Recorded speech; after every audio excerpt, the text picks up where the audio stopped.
up, everybody? Welcome back to another video. In today's video, we are back once again to talk about another Detroit Lions off-season edition. But today, we're not talking about your normal draft pick. We're talking about an undrafted free agent, Drake Jackson, the center out of Kentucky. So let's get it started. We're going to bite a kneecap off, and we're going to stand up, and then it's going to take 2 more shots to knock us down. And on the way up, we're going to take your other kneecap, and we're going to get up, and then it's going to take 3 shots to get us down. And when we do, we're going to take another hunk out of you. Before long, we're going to be the last one standing. Yeah! He's the GOAT! Oh, there's nobody! Welcome, everybody, to another video. Glad you guys are here.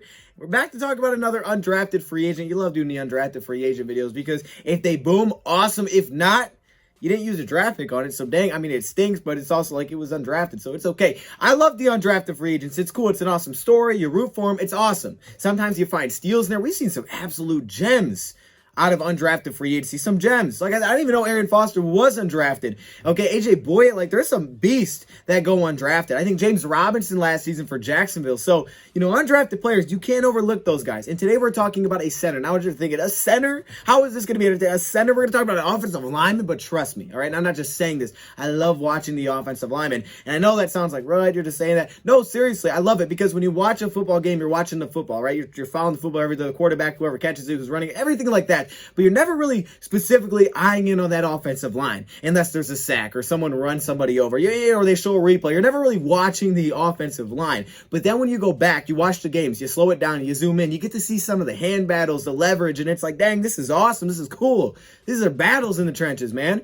And that's what I like doing with the offensive lineman. So I had Rad on, my man Rad, a couple days ago from Last Second Sports, and he said his favorite UDFA signing was Drake Jackson. Now, I got to give it up to my man because he was on to something for sure. He signed Drake Jackson, but I didn't watch really any film on him. So, I mean, I watched a little bit, but not really enough to do a video. So I was like, okay, hey, man, I respect it. I'm excited to watch him now because you brought him up. And now that I've watched the film on Drake Jackson, I can see why he said this, man. He was on to it. This is a really good call. So this is a 3-year starting center out of Kentucky. And we'll get into the size. Well, actually, let's just get into it right now. The biggest concern of his entire game is his size. All right, let's just throw it out there. Nobody's going to sugarcoat this. Wearing the number 52, one game against NC State, he did wear the number 65. But wearing the number 52 for Kentucky, he is 6'2", 293, which is extremely small for an offensive lineman, even for a center, which sometimes can be your smallest offensive lineman. Not only that, he has short arms and he has small hands, all right? So that's his biggest concern is the size. And that really concerns people. That's probably a very big reason that he went undrafted. We'll get into that. But if we want to look at production, I know it's production. How do you statistics for a center? They're difficult to find, but you can find them. His production is great, and it's been great for a while now. Like I said, 3-year start in the SEC is no joke, and he said it himself.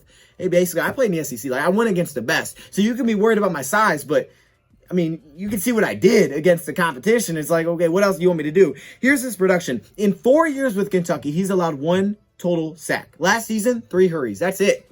1 sack in 4 years. Now, obviously, centers usually don't give up a lot of sacks. I get that. But it's still impressive, right? There's still some good nose tackles or good defensive tackles. You get blitzes from there. So it's still an impressive statistic, and we'll get into it. He had 40 knockdown blocks last season, and he also had 188 blocks at the point of attack, which was a team high. The watch list for the Outland Trophy, which is basically the, top offensive lineman in the class. He was also on the watch list for the top center in the class last season. So very impressive stuff.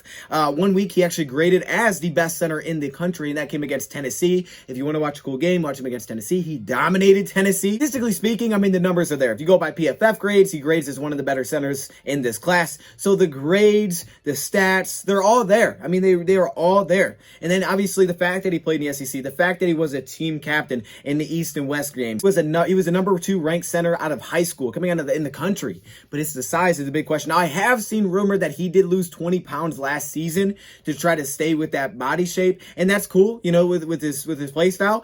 But he could afford to maybe get a little bit stronger at the next level to try to give him some more versatility because of his size. He lacks that versatility. It looks like he may be pigeonholed into the center position. But there are a lot of things to like. Now, the biggest reason I think the Lions went out and signed him is because he is a scheme fit. He's a zone scheme fit. That's where he's going to translate the best. Like I said, right now he lacks some versatility because of the fact that he's just not that big. Okay, as you go further out, you're starting to see bigger guys. Guards can be really big. I mean, they could be pushing 340, right? Tackles, they're taller, they're longer. He's not long, so tackle's not really into question. So center kind of seems seems like he may be pigeonholed there, but that's not a problem, right? We have Frank Ragnow, but he could be the backup. You don't need him to be a starter. You can have him be a backup. That's cool. So he's going to compete for that position. I'm down with it. Let's get it. Logan Stenberg was also with Kentucky. He was there, so there is a connection to Lions there, so that's kind of cool. I don't know if he'll be moving positions anytime soon, unless, maybe he changes his body a little bit, but there are things to like from him at the center position. And if he made the team as our backup center, I would have no problems with it whatsoever, and it wouldn't shock me. It really wouldn't after watching his film. But he is a very specific scheme fit, and that's him translating best for his own scheme fit. Because of his size, he does lack a lot of that raw just power, that, power rushing scheme, that gap run blocking. He just lacks that to maul people, move people off the line, take on those one-on-one DTs. He struggles with that a little bit. His best trait, which makes sense based on his size, is his athletic ability, his quick feet, getting to the second level, blocking, picking up linebackers. That's his best trait, and that fits a zone blocking scheme. His awareness is outstanding. He's a very smart, intellectual player that's great in pass protection because of those reasons. So that's the scheme that suits him the best, and that's what we're expecting the Lions to do next season. So it makes sense schematically that he's here. It doesn't work for every team, but it works for the Lions. So I broke this down into two categories. All right, we have run blocking, we have pass blocking, and I got some things I like and don't like for each of those categories. So let's start with the run blocking first. As I just mentioned, I think he's a great zone run scheme fit, outside, inside as well, but I think he's a great fit for that, being able to block up into the second level, not really picking, blocking the guy straight across from you, but instead blocking a zone or an area and who's in that zone. That's what I think he fits well with, fits his strengths, so it makes sense for the Detroit Lions in that way. Also, he was in a run-heavy offense. Now, that's a concern as terms of pass blocking, but he was in a run-heavy offense, which is good for run blocking. Kentucky runs the ball a ton, all right? It was the same concern that Logan Stenberg had coming out, and I don't know what's going on there. We didn't get to see him last year, so we'll see. But it is a concern because they've run the ball a lot. It's a run-heavy offense, but again, they did play against the best competition, and he's started for 3 years, so he's had his fair share of pass blocking opportunities. All right, now let's get into the on-field a little bit more. First off, blocking to the second level. Specifically blocking interior linebackers. That's where he really can make his money, and that's why his zone scheme fits so well, because he can pick up interior off linebackers at the next level at such a high level. I wasn't expecting him to do it that well. He really does. And what surprises me about how well he does it is not how fast he gets there, but it's instead the way he can stay connected. There's a lot of guys that can move to the second level, but can they actually block, move people out of the way, and stay connected with those agile linebackers? He can. It's kind of weird. He's got really good grip, and he can get very connected to those linebackers at the second level. Now, again, he still lacks some of that raw power, and you even see it because he can't even maul linebackers some of the time, right? But he plays with the mentality that you want of an offensive lineman. Kentucky has always been known to have those kind of offensive linemen, just like Logan Stenberg, Mr. Nasty, and there's clips of him doing the same kind of thing. Doesn't have as many pancake blocks as you would hope, but a lot of that's because of his size. But if you watch him against Tennessee, he basically blocks, a linebacker and through the whistle's far gone. He doesn't pancake him, but he just keeps blocking and keep trying to push him back, walking back. And basically the Tennessee player did not like that, and he gave him what some people call the birds, I guess, after the play. But either way, that's the mentality that you want in an offensive lineman. We can learn one thing. You want that in an offensive lineman. Blocking to the second level, outside, linebackers, some guys that are on the edge, cornerbacks, not as good as about that. Actually, I would say I thought he'd be actually faster, maybe a little bit quicker in open space considering his size than he is. He didn't run the 40 time. He didn't do any of those pro day things. The only thing he did was his vertical, where he had a 32-inch vertical, which is well above average for his position. He can block in space, though. You saw him on screens. He can pull out of the center position, which is something you don't see often. Guys pulling from the center position, but he could do that. I know this is a weird note because you're probably thinking he's a center. This obviously should happen, but he's got he goes right from the snap to getting up in his position super quickly. Obviously, you should. He's snapping the ball. He knows when he's going to snap the ball, but he does it very quickly. He's consistently the first guy up and in his stance. Makes sense, obviously, so it's not a huge deal, but I thought it was something to know, and I think it really helps him when he's pulling, getting to the outside, because I don't think he's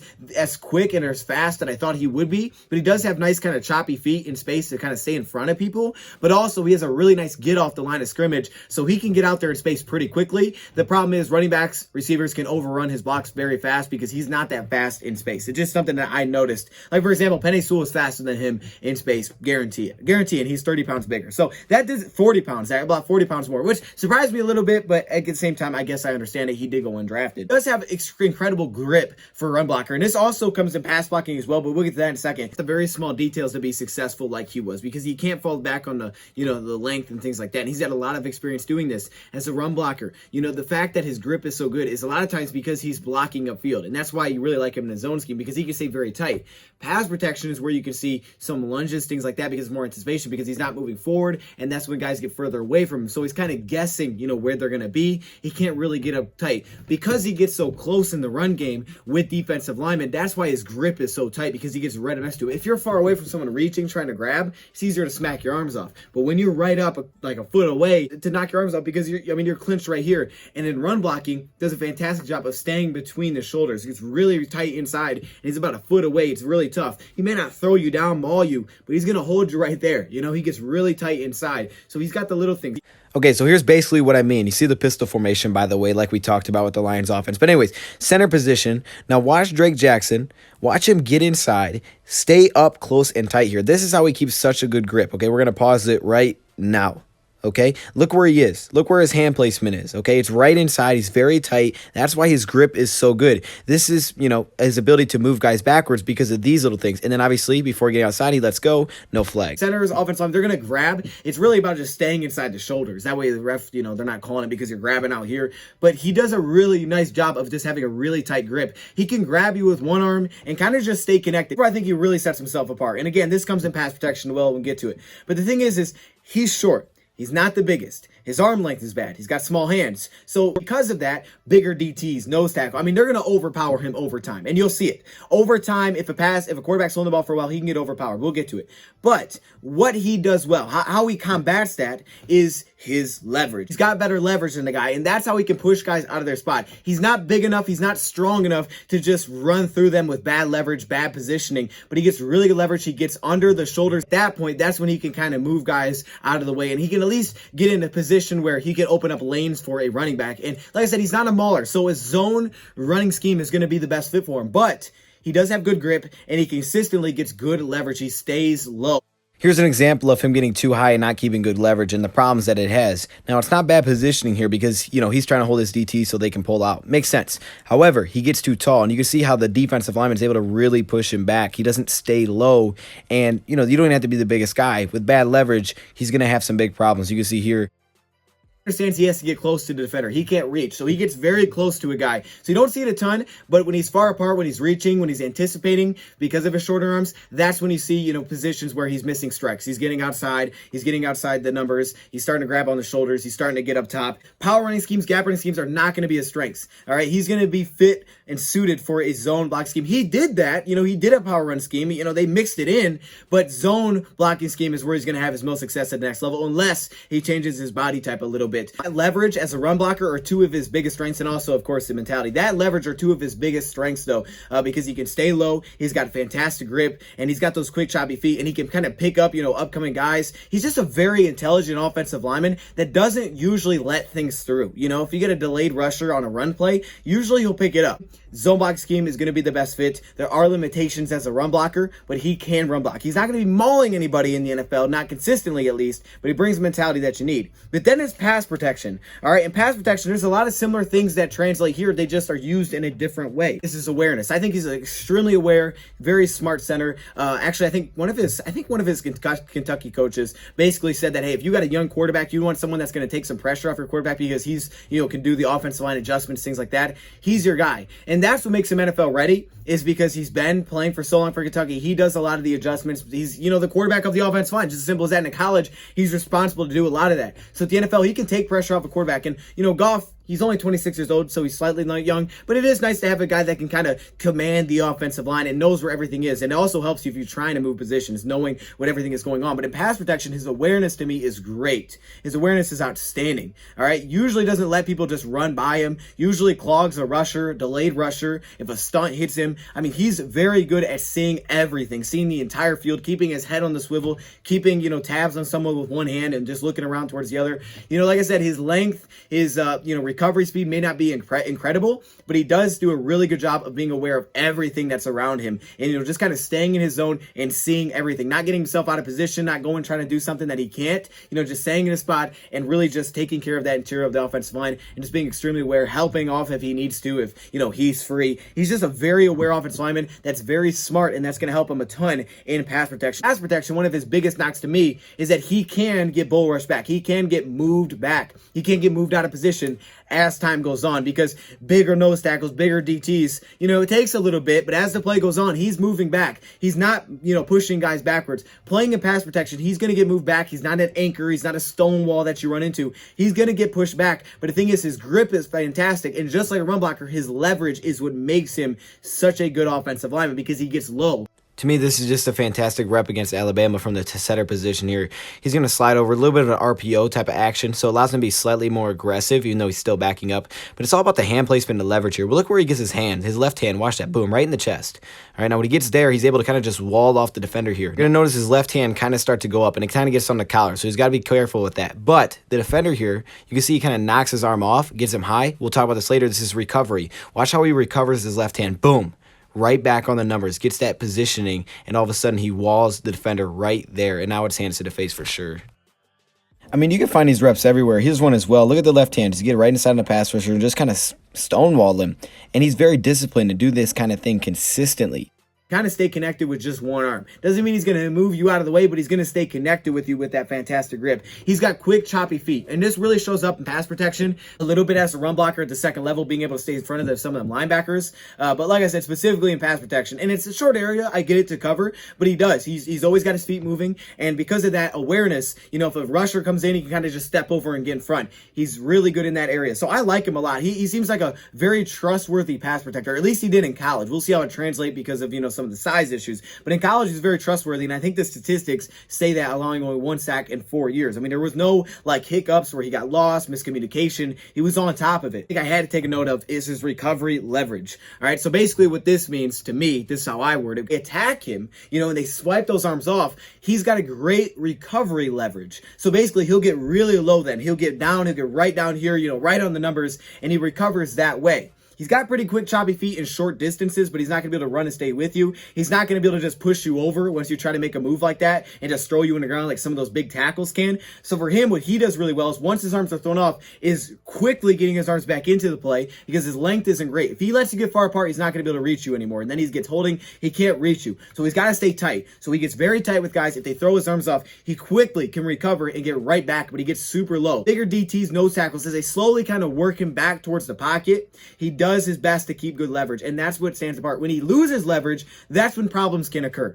But it's recovery leverage that I see that he's able to get knocked off and he's able to get right back and gets really low on a defender. And some of those taller defenders, yeah, I mean, they may be stronger, they may be bigger, but if you're 6'4", 6'5", and you're trying to attack a 6'2" guy, you're already on top of him, right? So then at that point, if he's getting low, it's going to be really hard to move because he's kind of just standing you up at that point. So you might be bigger, you might slowly work him back, but for him, it's about leverage. Arm length does show up, and we've talked about this. Arm length can be a concern, and it really is here. He's got very short arms for an offensive lineman. This is where length really shows up as more of a problem because in run blocking, he's moving forward. He can move ahead. He can stay tight with you. Pass blocking, he's moving backwards. You can't go upfield, right? So for him, he's always moving backwards, and it's tough to stay really tight with defensive linemen. So at this point, this is when you see more anticipation. This is when you see more lunging, and at that point, that's when he can really lose his balance. That's when balance starts to waver because he's lunging. He's trying to reach for things he's anticipating, and if he misses, exact size concern is the reason that he could be very limited to the center role at the next level. This probably won't go away, but he does a very good job of staying honed, staying within himself to stay in position and not get off balance, even though it can happen occasionally because he just strictly isn't that long. And that's why he's probably going to be limited, and probably why teams didn't love it because there's some lacking versatility here. Holding to that position very well to understand